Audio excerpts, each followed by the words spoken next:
거룩하신 주님의 이름으로 여러분께 이 말씀을 드립니다. 오늘 말씀의 시작은 자원이라는 제목으로 그 단어로 좀 시작해 보겠습니다. 자원이라는 말은 어떤 일을 자기 스스로 하고자 하여 나서는 것을 말하죠. 그걸 자원이라고 합니다. 저 개인적으로 자원하면 떠오르는 건 군대입니다. 군대, 자원 입대 같은 거죠.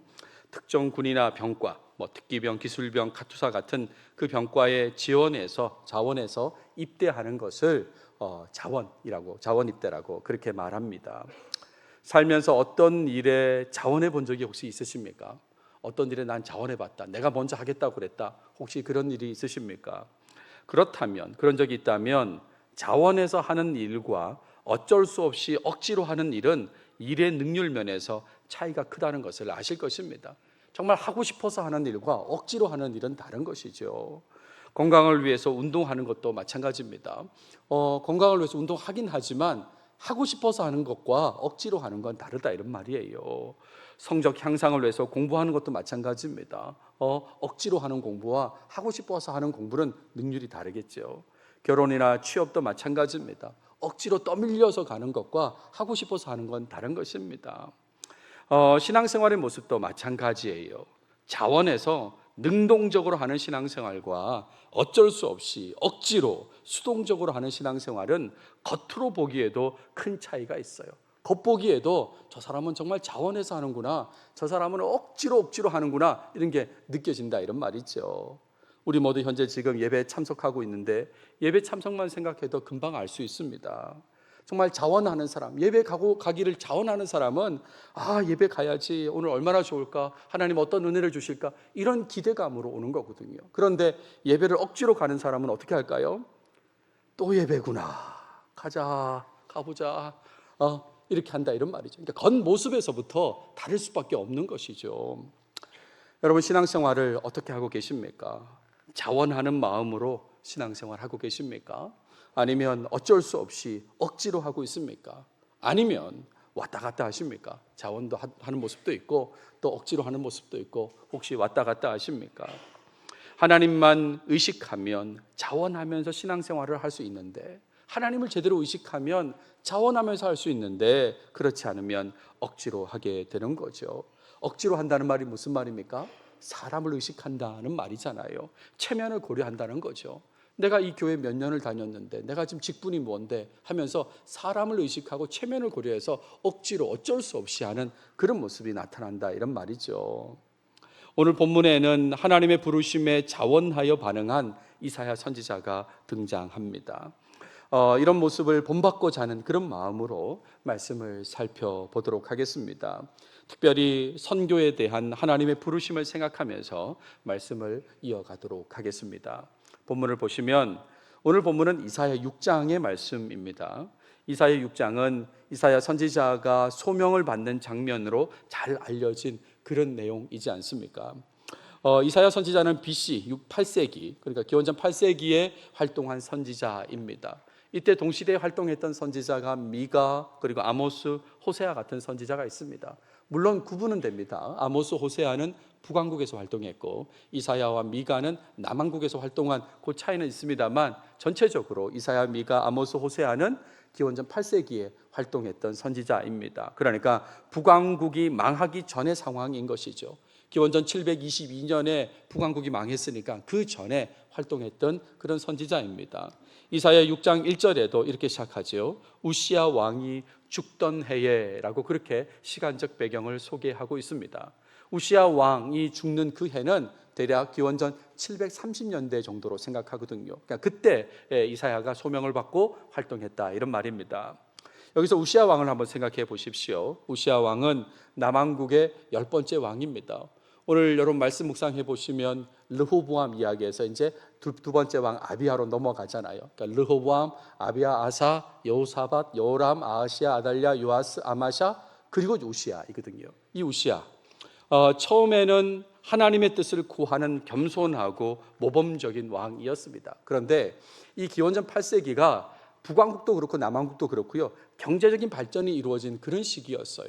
그래서 자연스럽게 신앙적인 타락의 모습도 계속해서 나타났던 그런 시기이기도 합니다. 그런 상황에서 이 우시아가 교만해진 것입니다.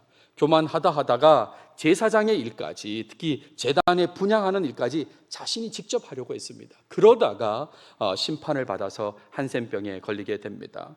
역대하를 계속 보다 보면 뒤에 이런 내용이 나와요. 우시아 왕이 죽는 날까지 나병 환자가 되었고 여호와의 전에서 끊어져 별궁에 살았으므로 라고 되어 있습니다.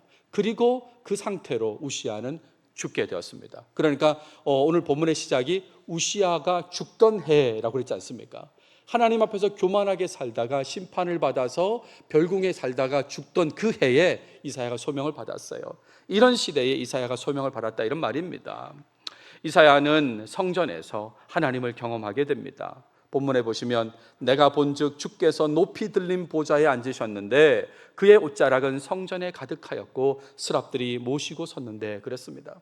하나님의 임재를 경험하는 이사야입니다. 얼마나 떨렸을까요? 정말 떨렸을 것입니다. 특히나 왕이 지금 심판받아서 죽는 그런 상황이지 않습니까? 그러니까 그런 걸 떠올리면 지금 하나님의 임재를 경험한 이사야는 매우 떨렸을 거예요. 게다가 스랍들이 모시고 섰는데 라고 그렇게 되어 있습니다. 스랍들이 하나님을 찬양하고 있는 그런 상황입니다. 여기서 스랍이 뭔가 히브리어로 사라프를 스랍이라고 우리가 그렇게 번역했습니다.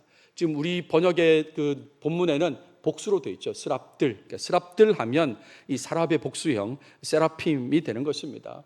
제가 성경을 공부하면서 놀라는 것은 가끔 성경의 용어가 세상에서 쓰인다는 거죠. 이 세라핌 어디 씁니까? 여자 아이돌 그룹에 쓰이잖아요. 르세라핌인가요? 이렇게 쓰이지 않습니까? 그러니까 이거 성경에 나오는 이름인데 이런 생각을 했었습니다.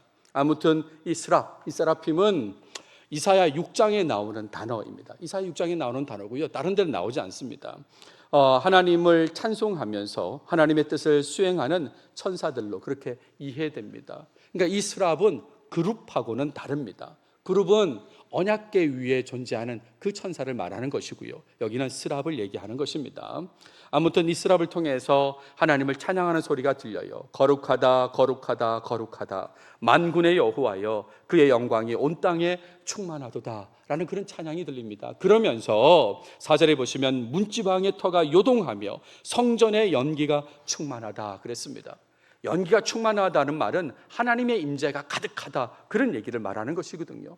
하나님을 찬양하고 하나님의 임재가 가득한 상황. 그러니까 이사야 입장에서 매우 떨릴 수밖에 없는 그런 상황이죠. 하나님의 임재를 지금 제대로 경험하는 것입니다. 거룩하신 하나님의 영광을 경험했기 때문에 자신의 부족함을 깊이 느끼게 되는 것입니다. 하나님을 경험하니까요, 거룩하신 분을 경험하니까 자신의 부족함을 깊이 느껴요. 그래서 이렇게 말합니다.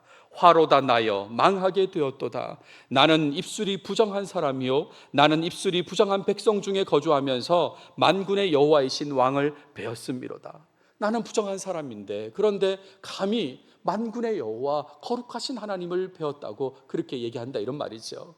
자, 이런 때에 한 스랍이 이사야에게 다가옵니다. 부젓가락, 그러니까 집게라고 생각하시면 되는데요, 그 집게로 제단에 핀 숯을 가지고 날아와서 이사야의 입술에 대었다라고 했습니다. 그러면서 이렇게 말해요. 보라, 이것이 내 입에 닿았으니 내 악이 제하여졌고 내 죄가 사하여졌느니라. 여러분, 지금 하나님의 임재 가운데 이사야가 자기 고백을 하고 그리고 지금 죄가 사해졌다고 지금 선포되는 이런 상황입니다. 그러니까 이것에 주목해야 되지, 이거를 아유 뜨거웠겠다 이렇게 생각하시면 본문을 완전히 다르게 이해하고 있는 것입니다. 뜨겁다 안 뜨겁다 지금 그 얘기를 하는 게 아니죠. 이 얘기는 죄 용서 받았다는 것을 강조하는 것입니다. 이사야가 자기가 부족하다고 그렇게 하나님 앞에 고백했는데 죄 사함을 받았다고 좀 이렇게 선포되어지는 것이죠. 자, 그리고 죄 용서를 받은 후에 하나님의 음성을 듣게 됩니다. 거룩하고 영광스러운 그 하나님의 음성을 이사야가 직접 듣게 된 것이에요. 본문에 보시면 내가 또 주의 목소리를 들으니, 하나님의 목소리를, 음성을 들었다 그랬습니다. 그 음성은 이런 것이에요. 내가 누구를 보내며 누가 우리를 위하여 갈꼬라는 거죠. 내가, 하나님이 누구를 보내면 누가 우리를 위하여 갈꼬. 근데 이것도 그냥 글자 그대로만 보면 오해할 수 있어요. 어떻게 오해하냐면 하나님이 걱정하신다. 하나님이, 여러분, 하나님이 걱정하시는 걸로 이 본문이 이해되십니까? 누구를 보내며 누가 우리를 위해 갈고 하면서 하나님이 걱정하시는 걸로 이 본문을 이해하시면 안 되는 거죠. 내가 누구를 보낼까라는 질문을 한번 생각해 보세요. 하나님께서는 전능하신 분이에요. 그러니까 누구의 도움도 필요하지 않으신 분입니다. 사실은 하나님이 전능하신 분이기 때문에 하나님 혼자 다 일을 하시면 되는 거죠. 그러니까 그런 차원에서는 이거는 어떤 하나님이 걱정하신 게 아닌 것을 아셔야 되는 것입니다. 그럼에도 불구하고 아무런 도움이 필요 없음에도 불구하고 사람을 통해서 일하시면서 그 사람에게 복 주시는 분이 하나님이시잖아요. 그 얘기를 하는 거예요. 하나님은 도움이 필요치 않으십니다. 그래서 걱정도 하지 않으십니다. 하지만 하나님은 사람을 통해서 일하기를 원하세요. 그리고 그 사람에게 복 주기를 원하신다 이런 말입니다. 그래서 일할 사람의 필요를 말씀하신 거예요. 내가 누구를 통해서 일할까? 이걸 말씀하셨다 이런 말이죠. 두 번째 질문도 마찬가지예요. 누가 우리를 위하여 갈 것인가? 여기서 우리라고 하는 것은 삼위일체 하나님을 생각하시면 되겠죠. 하나님, 그 하나님을 대리할 사람을 찾으시는 것입니다. 사람을 통해서 일하시는 하나님이시니까 누가 우리를 대리해서, 나를 대리해서 일할까 찾으신다 이런 말이죠. 말씀을 맡겨서 전달할 자, 그런 사람을 찾으신다 그런 얘기인 것입니다. 여러분, 선지자를 다르게 표현해서 예언자라고 그렇게 한다는 걸 아실 것입니다. 그때 이 예자가 어떤 예자인지를 제가 여러 설교나 성경 공부를 통해서 말씀드린 적이 있습니다. 기억나십니까? 이 예자는 미리 예자가 아니라고 제가 거듭 말씀을 드렸어요. 일기예보할 때 그 예자가 아닌 것입니다. 그걸 모르니까 이 번역이 잘 됐음에도 불구하고 미리 예자라고 생각하니까 오해해서 예언이라고 하는 것은 앞일을 얘기해주고 합격할 거야, 불합격할 거야, 이게 예언인 것처럼 그렇게 생각하는 사람들이 있습니다. 이때 여기서 예자는 그 예자가 아니라 맡길 예자입니다. 맡길 예자. 여러분, 은행 가시면 돈을 맡기잖아요. 예금하지 않습니까? 그 예자다 이런 말이죠. 하나님의 말씀을 맡은 자, 그게 바로 예언자인 것입니다. 그러니까 하나님께 주신 말씀이 미래에 대한 말씀일 수도 있고 대부분은요 현재의 상황에 대한 말씀이거든요. 그러니까 그런 하나님의 말씀을 맡은 자, 그런 사람을 찾는다 이런 말입니다. 누가 우리를 위하여 갈 것인가? 그러므로 이사야가 들은 하나님의 음성은 하나님의 걱정이 아닌 것입니다. 다시 한번 보세요. 내가 누구를 보내며 누가 우리를 위하여 갈고 그랬죠. 하나님의 부르심인 것이죠. 하나님의 걱정이 아니라 사람을 통해서 일하고 싶어 하시는 하나님, 그 하나님의 부르심이다 이런 말입니다. 말씀을 맡겨서 전하게 할 사람, 그 사람을 부르시는 말씀이 바로 내가 누구를 보내며 누가 우리를 위하여 갈고 라고 그렇게 말씀하신 거죠. 그랬을 때 이 부르심에 이사야가 자원하는 반응을 보이게 됩니다. 그게 바로 유명한 6장 8절의 말씀이잖아요. 내가 여기 있나이다, 나를 보내소서. 이사야가 말하는 거예요. 하나님, 내가 여기 있습니다. 나를 보내십시오. 영어로도 많이 알려지죠. Here am I, send me. 매우 단순하잖아요. Here am I, 내가 여기 있습니다. 하나님, send me. 나를 보내십시오. 나를 보내십시오. 어떤 망설임도 느낄 수 없는 그 반응을 보인 게 오늘 본문의 마지막 내용입니다. 오늘 본문은 하나님의 부르심에 이사야 선지자가 자원하면서 반응하는 그런 내용이에요. 이런 자원하는 반응을 본받기를 바라면서 특별히 기억하고자 하는 것은 자원 이전의 단계가 있었다는 거예요. 바로 그냥 자원한 게 아니라 자원 이전의 단계를 이사야 6장은 보여주고 있습니다. 그게 뭡니까? 하나님을 경험하는 거잖아요. 하나님을 경험하고 이사야가 자원했습니다. 거룩하신 하나님을 경험했어요. 하나님의 영광을 경험하고 그 은혜로우신 하나님께서 죄를 용서하시는 것을, 죄를 사하시는 것을 경험했다 이런 말입니다. 그러니까 이렇게 하나님을 경험하고 죄 사함을 받았기 때문에 이사야는 하나님의 부르심에 자원할 수 있었다는 것을 기억하시면 좋겠어요. 근데 여러분, 우리도 그렇습니다. 우리도 하나님의 자녀로서 이미 거룩하신 하나님, 영광의 하나님을 경험한 적이 있지 않습니까? 뿐만 아니라 우리도 죄사함을 경험했지 않습니까? 우리도 이런 경험이 있다 이런 말이죠. 그렇다면 이사야처럼 하나님의 부르심에 자원하는 반응을 보여야 되는 것입니다. 오래전 기원전 8세기에 이사야만 그런 경험을 한 게 아니에요. 거룩하신 하나님, 영광의 하나님을 경험하고 죄 용서를 경험한 건 오늘을 살아가는 우리도 마찬가지입니다. 하나님을 경험하고 하나님으로부터 죄 용서도 받지 않았습니까? 그러니까 우리도 이사야처럼 하나님 부르심에 자원하는 반응을 보여야 된다 이런 말입니다. 그래서 오늘 적용점으로 말씀드리고 싶은 것은 그 내용이에요. 하나님의 부르심을 알게 되었을 때에 적극적으로 자원하면서 반응해야 된다는 것입니다. 하나님의 부르심을 알았으면 적극적으로 자원하십시오. 물론 아직 거룩하신 하나님을 경험하지 못했고 또 죄사함을 얻지 못했다면, 그렇다면 이 부분에 먼저 관심을 가져야 됩니다. 오늘 제가 드리는 메시지와 별개로 나는 아직 하나님을 경험하지 못했습니다, 죄 용서를 경험하지 못했습니다 라고 한다면 이 부분에 먼저 머무르셔야 되는 것이에요. 하나님의 사람으로 거듭나는 경험, 그 경험부터 먼저 하셔야 되는 것입니다. 그런데 이미 경험했다면요, 하나님이 어떤 분이신지 경험하고 죄사함을 받았다면, 그렇다면 하나님의 부르심에 자원하면서 반응해야 된다, 이런 말이에요. 내 죄를 사해 주신 분, 그분의 부르심에 소극적으로 반응해야 될 이유가 있을까요? 그분이 내 죄를 사해 주셨습니다. 내 죄를요, 내가 영생을 얻게 만드셨다, 이런 말이죠. 그런 분이 부르시는데 그 부르심에 소극적으로 반응해야 될 이유가 있을까요? 소극적으로 반응한다면 우리가 하나님을 무시하는 것입니다.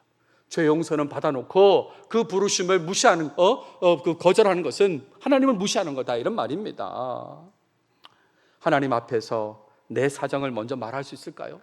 하나님이 부르시는데 하나님, 제가 이런 사정도 있고 이런 사정도 있고, 이렇게 말할 수 있을까요? 우리 인간과는 차원이 다른 거룩하신 분입니다. 여러분, 거룩이란 말이 무슨 말입니까? 구별된다는 말이잖아요.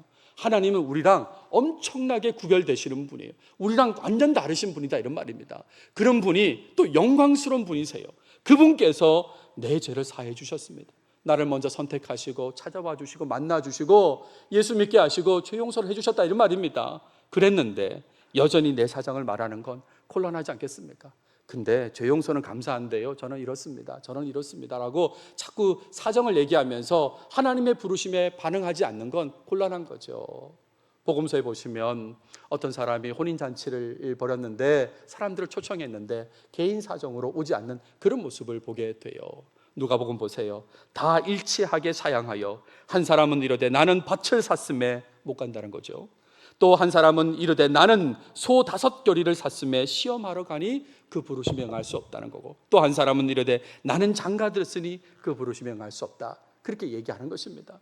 이 내용의 결론은 어떻습니까? 결론을 보시면 내가 너에게 말하노니 전에 청하였던 그 사람들은 하나도 내 잔치를 맛보지 못하리라 하였다 하시니라. 부르심에 응답하지 않으면, 반응하지 않으면 잔치에 들어갈 수 없다, 잔치를 경험할 수 없다, 그렇게 얘기한다, 이런 말입니다. 하나님의 은혜를 알고 하나님의 부르심을 안다면, 그렇다면 꼭 자원하는 반응을 보이시길 바랍니다. 특별히 하나님께서는 계속해서 선교의 일에 우리를 부르고 계십니다. 계속해서 우리를 부르고 계시다, 이런 말입니다. 올해만 해도 성령 안에서 선교를 위해서 다시 뛰는 교회라는 표현을 정하고 이렇게 지금 지내게 하셨지 않습니까? 하나님이 계속 부르고 계십니다. 사도행전 1장 8절 말씀에 주목하게 하셨습니다. 오직 성령이 너에게 임하시면 너희가 권능을 받고 예루살렘과 온 유대와 사마리아와 땅끝까지 이르러 내 증인이 되리라, 될 것이라고 그렇게 말씀해 주셨지 않습니까? 그러니까 이런 말씀을 통해서 선교를 위해서 부르신다, 이런 말입니다. 특별히 개인 전도의 일에 부르시는 겁니다. 전도용품을 사용해서 또 다른 방법으로 개인 전도에 힘쓰라고 우리를 계속해서 부르신다, 이런 말이지요. 뿐만 아니라 단기 선교의 일에도 부르고 계십니다. 하나님 우리를 부르고 계시다, 이런 말이죠. 여러분, 어떻게 반응하고 있습니까? 특별히 무슬림에 대해서 부르고 계십니다. 하나님이 무슬림에 대해서 부르고 계십니다. 혹시 여러분 생각에 언제 불렀냐고 혹시 그런 분 계십니까? 우리 파송 선교사의 선교 대상이 누굽니까? 목적하는 선교 대상이 누굽니까? 무슬림이지 않습니까? 무슬림 선교하러 지금 갔지 않습니까? 비자 발급을 위해서 기도하고 그랬잖아요. 그러니까 하나님은 계속해서 무슬림을 위해서 우리를 부르셨다, 이런 말이죠. 이번에 단기 선교의 목적지가 어디입니까? 김해 우즈벡 센터이지 않습니까? 우즈베키스탄 사람뿐만 아니라 중앙아시아 사람들 대부분이 무슬림들이잖아요. 그들을 대상으로 가는 것입니다. 이번 달 9월 초에 제가 FMB 국내 지부 수련회 강사로 갔다 왔습니다. 그곳을 통해서 이주민들에 대해서 보게 하셨는데, 특별히 제가 어떤 생각을 했냐면 내가 어떻게 여기까지 올 수 있었을까를 생각했어요. 한참 몇 해 전입니다. 몇 해 전에 FMB 주최 선교 포럼에 간 적이 있습니다. 우연히 그날 발제자들이 다 있었습니다. 3, 40분씩 발제하는 사람이 있는데 중간에 좀 시간이 비어가지고 회장님이 나오셔가지고 어떤 선교사님을 잠깐 올라오라고 해서 사역을 10분 정도만 소개하라고 그랬습니다. 근데 그 10분 소개하는 게 제 마음에 확 꽂힌 거예요. 다른 분들도 뭐 의미가 있었지만 그거보다는 10분 그 소개한 것이 내가 마음이 꽂혀서 그래서 우리 교회가 이제 후원교회가 된 것이죠. 제가 소개해서. 그리고 그분하고 연결해서 지금까지 오게 됐고, 특별히 이번에 단기 선교를 준비하면서 우리 파송 선교사가 자리를 잡았다면 그것부터 갔을 텐데 그러지 못한 상황 속에서 어떻게 할까 하다가 국내, 그것도 김해 우즈벡센터로 연결되게 된 것이죠. 그러니까요, 하나님이 부르시는구나, 하나님이 이렇게 하시는구나를 목사로서 고백하게 되는 거예요. 뿐만 아니라 11월 달에는 무슬림 전략회의를 참석하게 되는데요, 이것도 무슨 이런 회의가 있는지도 몰랐습니다. 그런데 우연히 저한테 이런 기회가 오게 되고 제가 참석하게 되고, 그러니까 하나님께서는 계속해서 부르고 계시는구나를 느끼게 됩니다. 이사야 개인에게 죄악에 빠진 남유다 전체는 매우 넓고 부담스러운 환경이에요. 하나님께서 이사야에게 너 지금 가라고 이렇게 했을 때에 남유다 전체 얼마나 넓습니까? 거기에다 사람들도 말도 듣지 않고 그런 부담스러운 환경입니다. 마찬가지로 우리에게 무슬림은 너무 많아요. 일단 기본적으로 숫자가 너무 많고 우리는 그 앞에서 매우 연약해 보이기도 합니다. 하지만 이사야가 하나님의 은혜를 받은 자로서 하나님의 부르심에 자원했듯이 우리도 자원해야 되는 것입니다. 내가 여기 있습니다, 하나님 나를 보내십시오라고 자원했듯이 우리도 그렇게 하나님의 부르심에 자원해야 된다, 이런 말이죠. 여러분, 무슬림이 하나님께로 돌아와서 하나님을 찬양하는 모습을 한번 상상해 보십시오.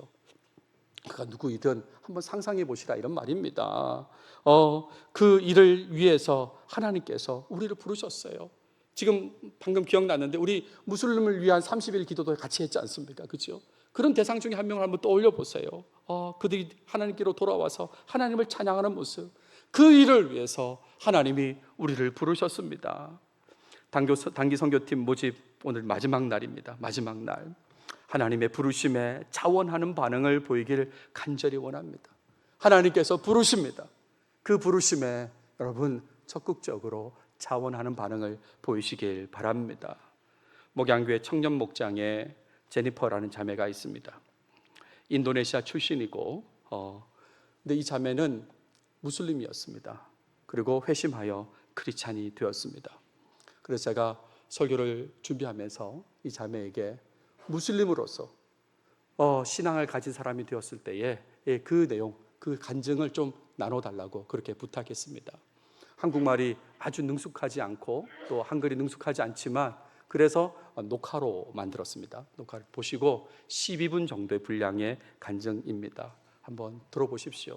무슬림이 변화된 것이 어떤 것인지를 한번 경험해 보시라, 이런 말입니다. 부탁드릴 것은 제가 박수 칠 때 치시면 좋겠습니다. 앞서 일부 예배 때 보니까 미리 박수 치셔서 뒤에 내용이 남아있는데 못 들었어요. 그러니까 끝까지 다 들으시고 박수 치시면 좋겠습니다. 같이 들어보겠습니다.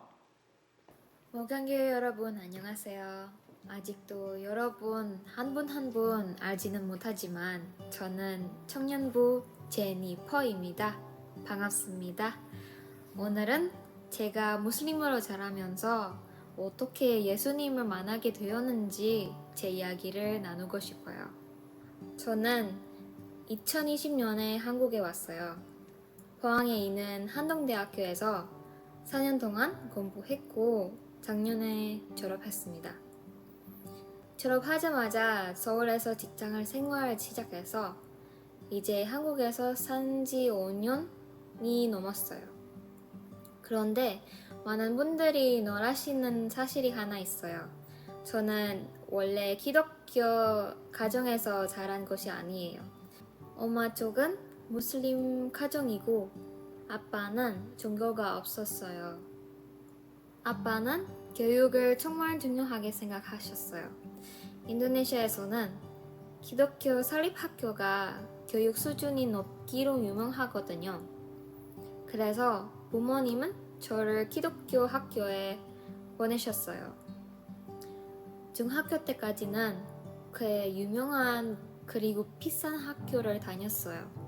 하지만 아빠의 건강이 점점 나빠지면서 가정 파이낸스도 어려워졌어요.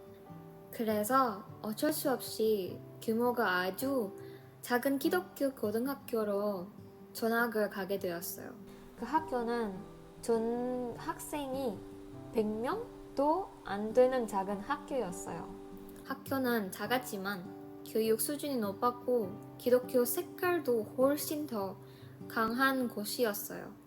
첫날 그 학교 가는 길에 차 안에서 엄마가 저에게 이렇게 말씀하셨어요. 거기서 배우는 기독교 가르침에 흔들리면 안 된다. 저는 속으로 이렇게 생각했어요.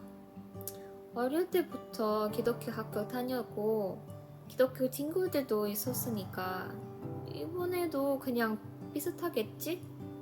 하지만 아니었어요. 학교에 첫 발을 딛는 순간부터 뭔가 큰 존재가 느껴졌어요. 지금 돌아보면 그분이 바로 성령님이셨던 것 같아요.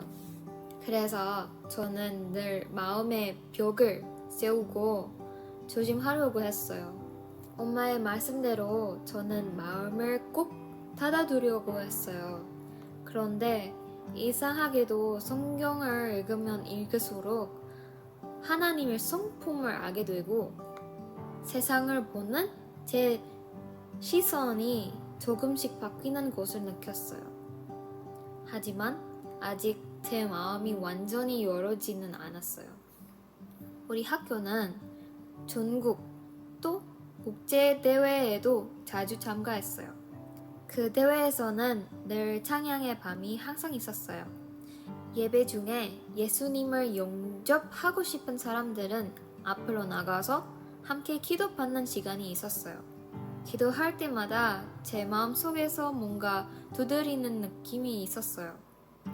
나와 함께 예배하자. 내 마음을 열어라.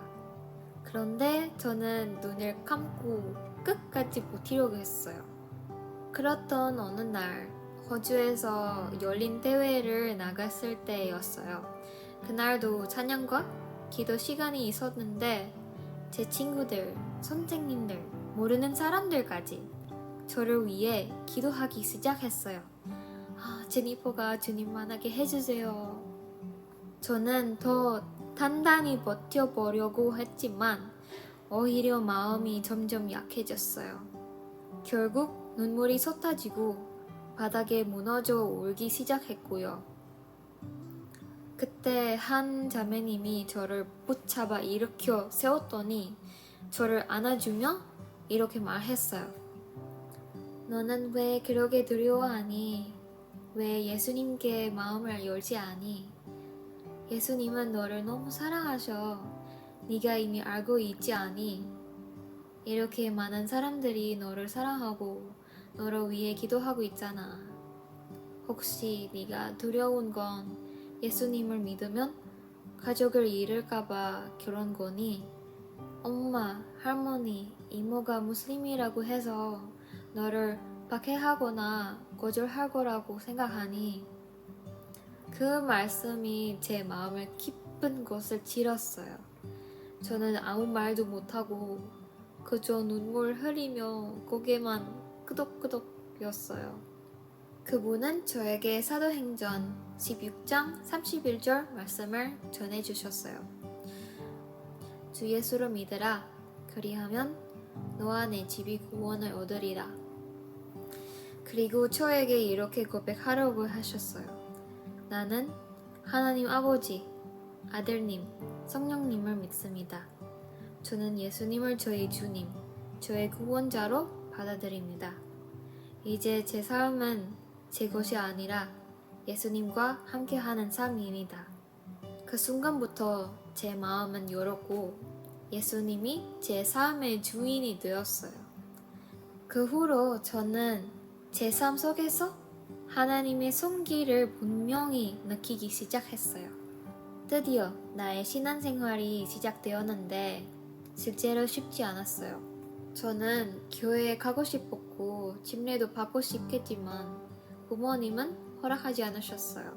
그래서 저는 방에서 혼자 찬양하고 혼자 성경을 읽으며 예수님을 더 알고 싶어 했어요.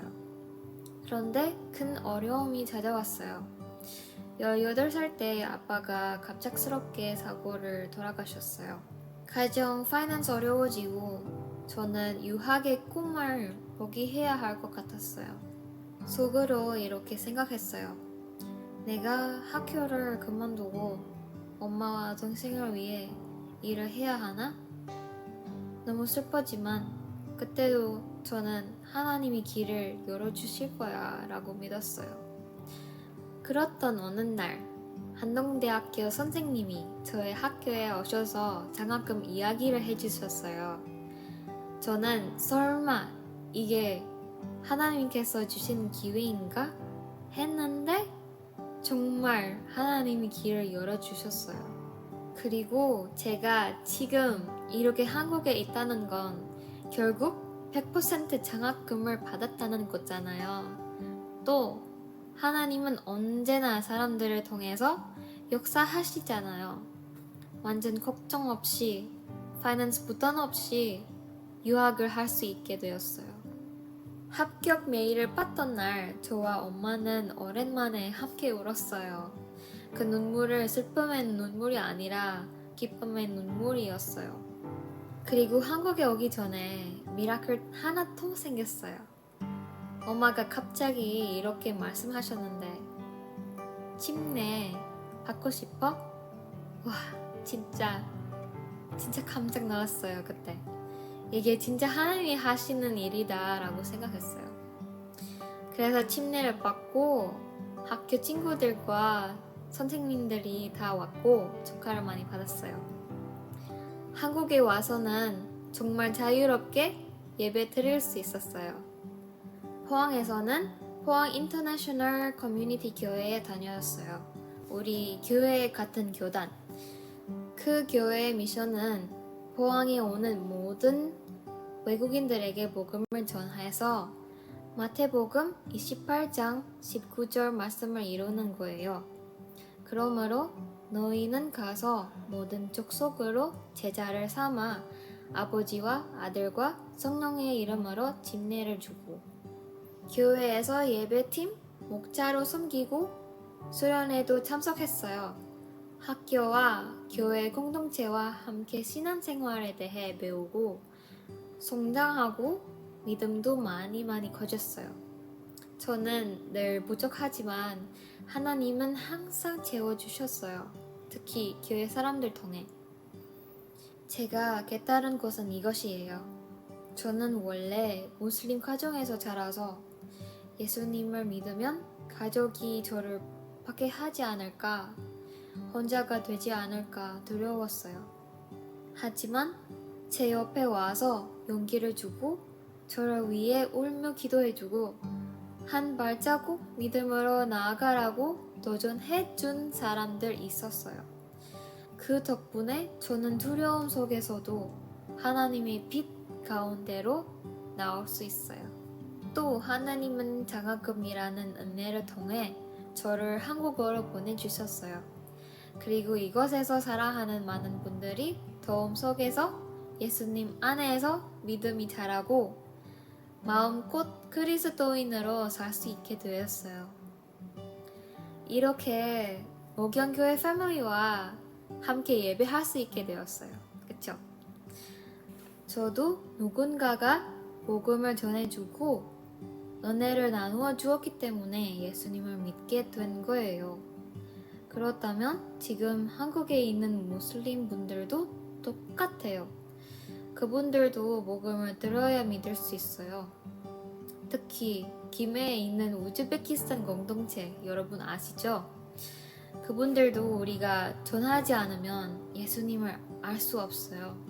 하나님은 저 같은 무슬림도 변화시키셨어요. 그러니 하나님은 김해에 있는 무슬림들도 변화시킬 수 있어요. 이번 김해 비전 트립은 그 놀라운 일을 직접 볼 수 있는 기회라고 믿어요. 여러분, 혼자가 아니라 우리 모두가 함께 갈 수 있어요. 같이 가시겠어요? 호주에서 저를 위해 기도해 주셨던 자매님처럼, 또 한동대에서 저에게 장학금 기회를 알려주셨던 선생님처럼, 또 한국어로 함께 예배하는 기회 주셨던 우리 목양교회 청년부처럼 하나님은 이번에도 목양교회 여러분들을 사용하실 수 있어요. 그래서 우리 함께 순종하고 하나님의 부르심을 응답합시다. 이상입니다. 제 이야기를 끝까지 들어주셔서 진심으로 감사합니다. 여러분 축복합니다. Jesus loves you. 김에 같이 갈 거죠?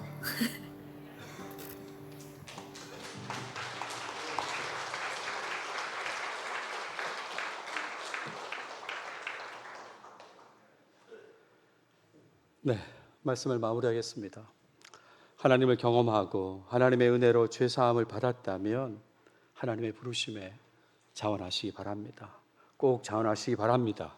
특별히 선교를 위한 하나님의 부르심을 알고 적극적으로 자원하는 반응을 꼭 보이시면 좋겠습니다.